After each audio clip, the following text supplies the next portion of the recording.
Coming up on Crime Files. It was chaos. Bloody, frightening chaos. Just don't leave work in the morning and get shot on a train. This is the story of a rage-filled mission for terror. The person who committed this crime is an animal. That really hit home of there's danger happening. One of the most horrific crimes in Long Island history. On a peak evening train ride home. Every mass shooting is a gut punch that can happen anytime. The wounded recover in hospital, while 6 families bury their dead. My husband and all those other people should have never gotten killed.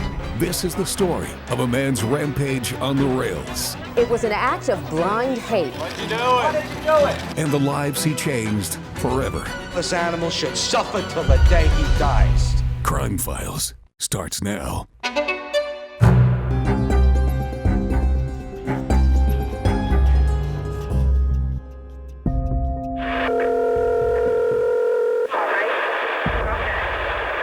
Police Sergeant Jackson. All right, Sergeant Jackson, Nassau 118. We just got a call from Railroad Police. There was shots fired on a train. Call came out, and I remember looking at my partner going, could that be true?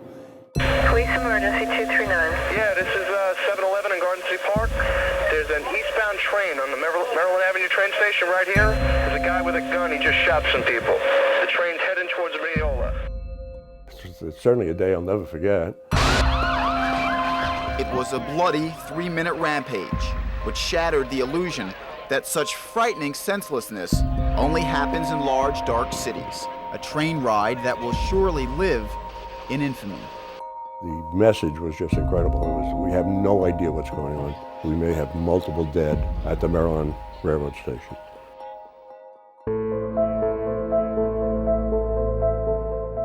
Around 5:30 p.m., 18 days before Christmas, Terry Sullivan remembers he's supposed to pick up his wife's car in Mineola, and he has to make the 5:33 train to Hicksville. I'm usually not on that line at all. I was running for the train to make it on time. As usual, I was running late, running down the stairs at Penn Station. I got into the front of the train, third car, where it was packed.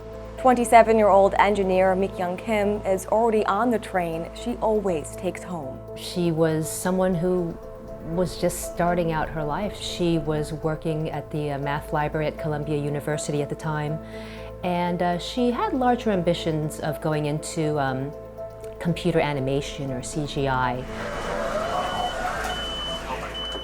Dennis McCarthy, a 52-year-old Prudential Securities administrator, arrives at the platform early, and he waits for his son Kevin, who works with him, so they could have quality time on the train. 27-year-old MTV interior designer Amy Federici had just moved to the suburbs of Long Island to start a new life. She was recently widowed just 3 months after getting married. Train track 16, let's go. She and traveling salesman James Gorycki also board the 5:33 train to Hicksville. That day, I went out and said goodbye to him before he would catch the train, never knowing that was going to be the last day I ever see him again. Marita Magtoto, a 30-year-old lawyer, was on the train by chance. She had no direct route home to Westbury, so she had to take a train to Queens and transfer at Jamaica. Strangers, all trying to get home. 80 people got into car 3 on the 5:33 train to Hicksville, including 35-year-old Colin Ferguson. And as it would be, he got, for what his intention was, the perfect seat on the train. He was in the last row. He had with him a bag, and in the bag he had a Ruger pistol, and he had 240 rounds of ammunition available. Among the ammunition was about 30 rounds of black Talon bullets. As the commuter train pulled out of New Hyde Park Station and approached Maryland Avenue, passenger Colin Ferguson drew his weapon, stood up, and started shooting people at random. It took many of them maybe 10 to 15 seconds before they even realized what was going on. Police say a gunman pulled out a 9mm weapon and opened fire. Police say at least 17 people were hit by bullets. There was a huge rush of people coming down the aisle towards me. Before I knew it, I was on the floor. One of the most horrific crimes in Long Island history. He fired initially to the seat directly opposite him. It was an act of blind hate. That rear section of the car on the north side is where 3 of the deceased were found. Some passengers never made it home. Dennis McCarthy, James Gorycki, and Richard Nettleton. Eventually I saw Colin Ferguson walking with his arm outstretched with his gun, shooting. For a moment, he looked at me and decided not to shoot me or do anything, and continued onward towards more eastern part of that car. When he looked at me, though, I was like, I have no defense. I'm just, a sitting duck here. As he worked his way down the train with the second magazine, he shot everybody indiscriminately. I'll add here that there are 3 additional decedents that were found. One, Amy Federici, who was found right in that aisleway. We do not know exactly where she was seated or if she in fact was seated. Mi Kyung Kim was found in one of the vestibules, and Marita Megtoto was found in the other vestibule. I had just finished seeing a movie with a friend, and I picked up the phone and I asked my father to pick me up at the Maryland Avenue station, and my father said, "Well, you know what happened there?" And I said, "What? What are you talking about?" And so he said it again, and then I asked, "Well, where's Mi Kyung?" It was chaos, bloody, frightening chaos. Many people were hit by the same bullet. People were diving between the seats. This is a packed car, so people are lying on top of each other. Other people are rushing all the way to the eastern portion of the car, but they can't get out.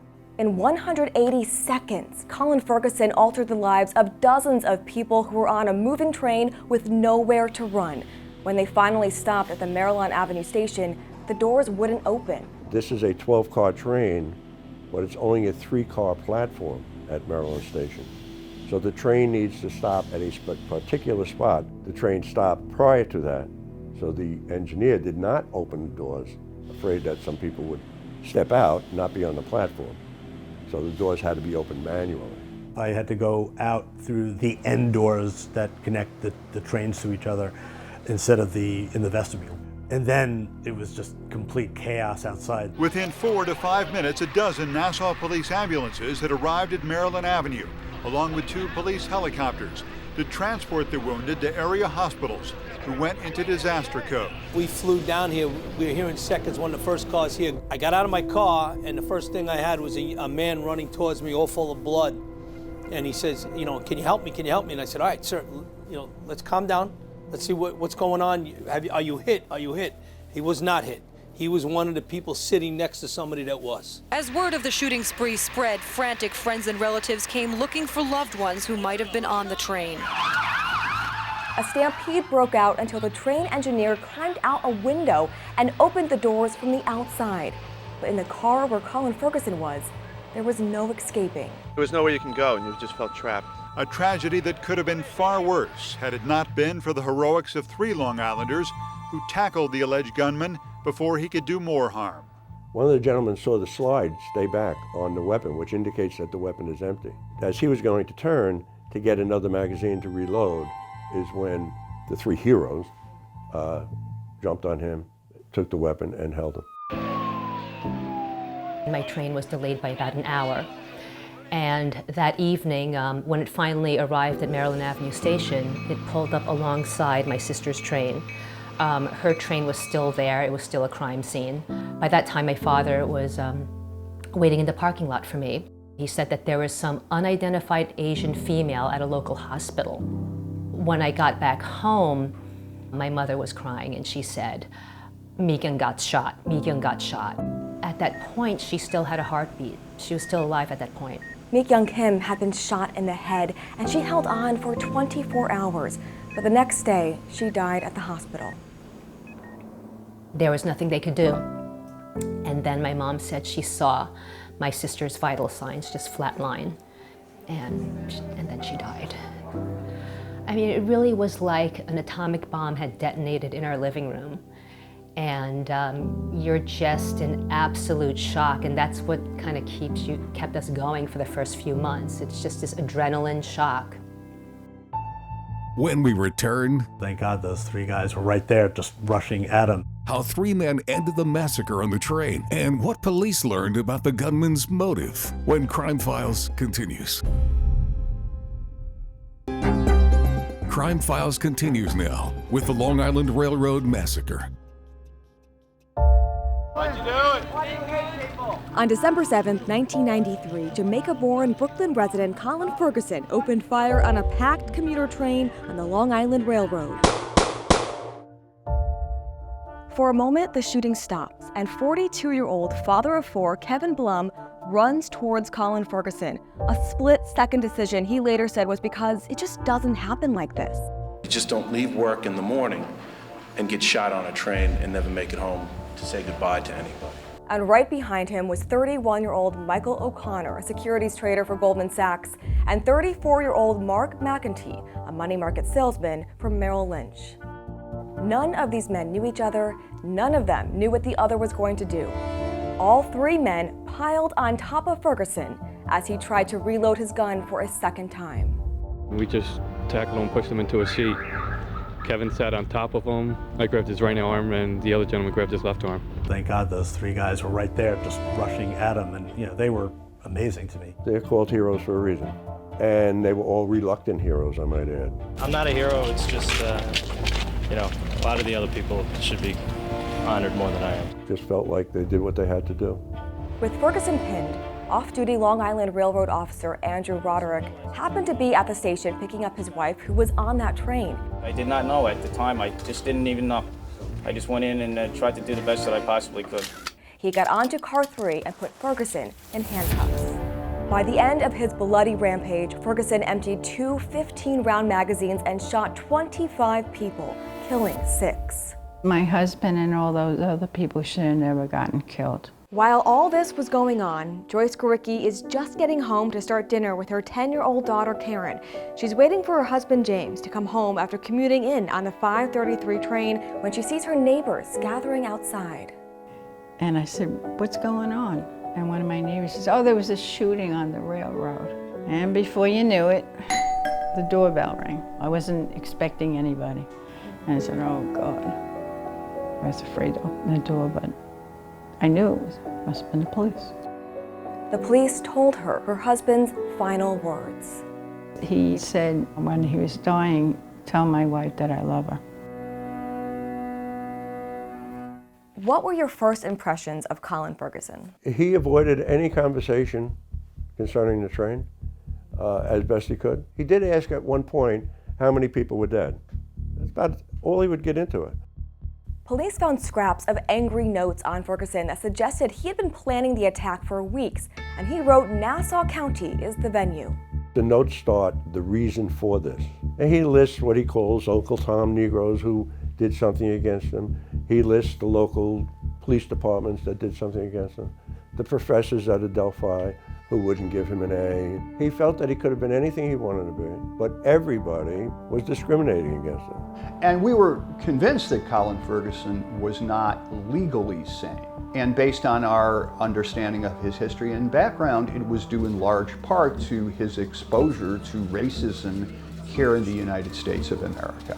Ferguson was indicted on 93 counts, including murder, attempted murder, weapons charges, and civil rights violations. Matter is adjourned. At a pretrial hearing, a defense psychiatrist found Ferguson to be delusional. So while the defense was characterized as the Black Rage defense, and that of course made for great headlines, the fundamental defense was not guilty by reason of insanity, and that was the defense that we had planned on interposing when we went to trial. But that didn't happen. No!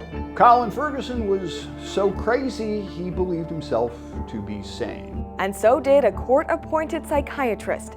Ferguson ultimately met the legal criteria for competency to stand trial. Standard for competence is remarkably low. And it was at that point that Colin Ferguson obtained a bundle of rights, one of which is the right to represent himself. And he rejected the defense of insanity because, of course, that would have to have him admit that he was not sane, something he was absolutely never going to do. So he fired us. Mr. Ferguson, are you confident you can win this trial? Absolutely. The courtroom is packed with TV cameras every day, and all the major networks are covering this outlandish performance by Ferguson. 93 counts, only because it matches the year 1993. Had it been 1925, it would have been 25 counts. It's even been satirized in a skit on Saturday Night Live. This is a case of stereotype victimization of a black man and subsequent conspiracy to destroy him. Nothing more. Mr. Ferguson expects the evidence to show that he did not fire a gun. But the reality was 10 days of compelling testimony as one passenger after another identified Ferguson as the man who shot them. He looked me dead in the eye and pointed the gun, and with the most serious look I have ever seen on anyone's face, he shot me in the chest. At the time Maria McToda was shot, what did you do? Just looked down in disbelief, turned to my left, and looked you right in the face. There is not enough evidence to support intentional murder in any way, based on the testimony of numerous witnesses. It was so crazy. I felt like Elvis could have landed in a UFO in the middle of the courtroom and I wouldn't have blinked an eye because that's how crazy it was. He was able to act out his own delusions of grandiosity on this huge stage in front of the cameras. Ferguson, acting as his own attorney, cross-examined the Long Island heroes who wrestled him to the ground. And at that point, Mr. McEntee, when the police officer entered the train, did you hand a gun to him? No, I did not. Initially, I was completely scared out of my wits. The only thoughts that were going through my mind at the time were that I was going to be shot, that this wasn't fair to my wife and to my children. Still ahead. When Kevin took the stand, you could hear a pin drop in the courtroom. The most severely wounded of the survivors confronts the man who killed his father. And do you think 3 decades later, Colin Ferguson understands what he did that day? When Crime Files continues. Crime Files continues now with the Long Island Railroad Massacre.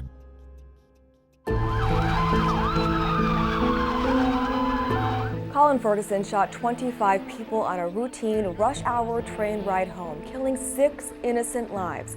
His victims are facing him again in a courtroom, and Colin Ferguson questions them as he represents himself.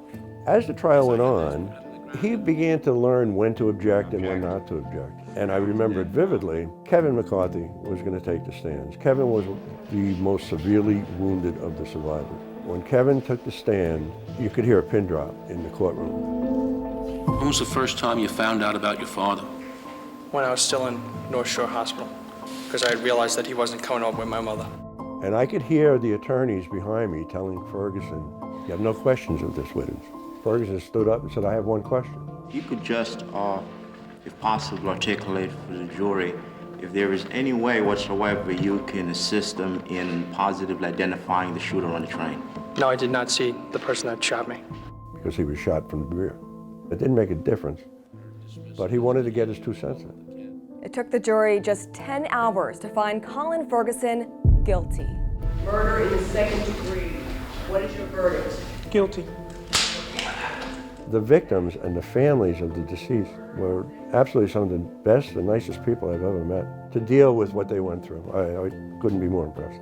At his sentencing, victims' families finally have a chance to confront the gunman who took everything from them. At that point, we were really tired of having this circus. It felt like a circus, kind of focusing on him, and finally the cameras turned on us. And we were able to tell our stories. That's when I hope you'll come to realize for the first time in your life that you have no one to blame but yourself for what a miserable excuse for a human being you are. You are nothing and you are entitled to nothing. I said, and you look what you did to everybody, you killed all these people. And that's when I turned to the judge and told him, don't you ever let him out. Don't you ever get a chance to destroy anybody else's life like you did to all these other people. And in my heart, I feel this animal should suffer till the day he dies. You don't deserve to hear the laughter that he gave us. You don't deserve to hear the strength he gave us.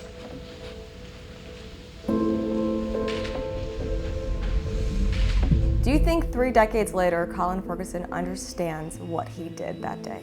I think that Colin never has been able to move beyond his own sense of victimization to get to a place where he could understand what it is he did and develop some empathy.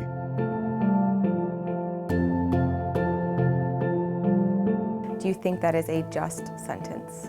The sentence putting him in jail for the rest of his life is the least we could do. Every mass shooting is a gut punch. That can happen anytime, anywhere, because our country is saturated with guns.